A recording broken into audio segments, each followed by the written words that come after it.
നമസ്കാരം. Raf talks ഫുട്ബോളിലേക്ക് ഏവർക്കും സ്വാഗതം. ബ്രസീലിയൻ സൂപ്പർ താരമായ നെയ്മർ ജൂനിയർ അവസാനമായി കളിച്ച മത്സരം അത് ബ്രസീലിൻ്റെ ദേശീയ ടീമിന് വേണ്ടിയാണ്. കഴിഞ്ഞ വേൾഡ് കപ്പ് യോഗ്യതാ മത്സരത്തിൽ ഉറുഗ്വേക്കെതിരെയുള്ള ആ ഒരു മത്സരത്തിനിടയിലായിരുന്നു നെയ്മർക്ക് അതിഗുരുതരമായി പരിക്കേറ്റത്. തുടർന്ന് നെയ്മറുടെ ശസ്ത്രക്രിയ വിജയകരമായി പൂർത്തിയാക്കി. പക്ഷേ ആ ഒരു റിക്കവറി പ്രോസസ്സിലാണ് നെയ്മർ ജൂനിയർ ഇപ്പോൾ ഉള്ളത്. ദീർഘകാലം അദ്ദേഹം കളത്തിന് പുറത്തിരിക്കേണ്ടി വരും.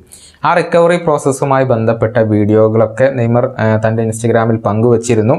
എന്നാൽ നെയ്മർ ഇപ്പോൾ തൻ്റെ ഒഴിവ് സമയം ആഘോഷിക്കുകയാണ്.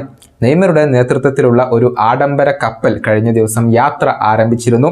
ബ്രസീലിലെ സാന്റോസിൽ നിന്നായിരുന്നു ഈ ആഡംബര കപ്പൽ യാത്ര ആരംഭിച്ചിരുന്നത്. നെയ്മർ ജൂനിയർ തന്നെയാണ് ഈ കപ്പലിലെ പ്രധാനപ്പെട്ട ആകർഷണ കേന്ദ്രം. 4 ദിവസത്തെ യാത്രയാണ് ഈ കപ്പലിൽ ഉള്ളത്. ബ്രസീലിലെ പല പ്രമുഖ സെലിബ്രിറ്റികളും യാത്രയുടെ ഭാഗമാണ്. നെയ്മർ ജൂനിയർ തൻ്റെ പരിക്കിൻ്റെ പ്രശ്നങ്ങൾക്കിടയിലും യാത്ര ആസ്വദിക്കുന്നതിൻ്റെ വീഡിയോകളും ചിത്രങ്ങളും ഒക്കെ ഇപ്പോൾ പുറത്തേക്ക് വന്നിട്ടുണ്ട്. അതേപോലെ വിമർശനങ്ങളും നെയ്മർക്ക് ഏൽക്കേണ്ടി വരുന്നുണ്ട്. നെയ്മറുടെ ജീവിത രീതിക്ക് എപ്പോഴും വിമർശനങ്ങൾ കേൾക്കാറുണ്ട്. പക്ഷേ അതൊന്നും താരം അത്ര കാര്യമായി എടുക്കാറില്ല. ജീവിതം എപ്പോഴും ആസ്വദിച്ചു കൊണ്ടിരിക്കുന്ന, അടിച്ചു പൊളിച്ചു കൊണ്ടിരിക്കുന്ന ഒരു വ്യക്തിയാണ് നെയ്മർ ജൂനിയർ. ബ്രസീലിലെ പ്രസിഡന്റായ ലുല പോലും ഈയിടെ പരോക്ഷമായി കൊണ്ട് നെയ്മർ ജൂനിയറെയും മറ്റുള്ള ബ്രസീലിയൻ താരങ്ങളെയും വിമർശിച്ചിരുന്നു. അതായത് നെയ്മറുടെ അമിതമായ പാർട്ടികളെയായിരുന്നു ഇദ്ദേഹം പരോക്ഷമായി കൊണ്ട് വിമർശിച്ചിരുന്നത്. മെസ്സിയെ കണ്ടുപിടിക്കൂ എന്നായിരുന്നു ബ്രസീലിയൻ താരങ്ങളെ ചൂണ്ടിക്കാണിച്ചുകൊണ്ട് ഇദ്ദേഹം വ്യക്തമാക്കിയിരുന്നത്.